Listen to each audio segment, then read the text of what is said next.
Hi hello. നമുക്ക് ബ്രേക്ക്ഫാസ്റ്റിനും ഡിന്നറിനും പറ്റിയ നല്ലൊരു റെസിപ്പിയാണ് നിങ്ങൾക്കിന്ന് പറഞ്ഞു തരുന്നത്. ഇതിന് നമുക്ക് ഒരു 4 മുട്ടയുടെ മഞ്ഞ വേണമെങ്കിൽ മതി.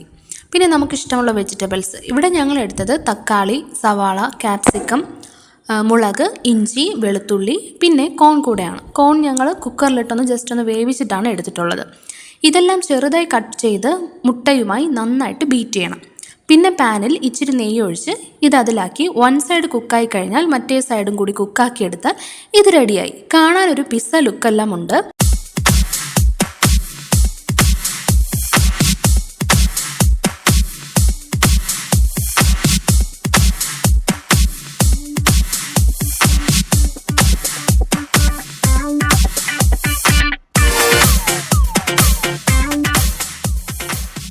അപ്പോൾ എല്ലാവരും ഇതൊന്ന് ട്രൈ ചെയ്യണം. അപ്പോൾ അത്രയേ ഉള്ളൂ. ബൈ.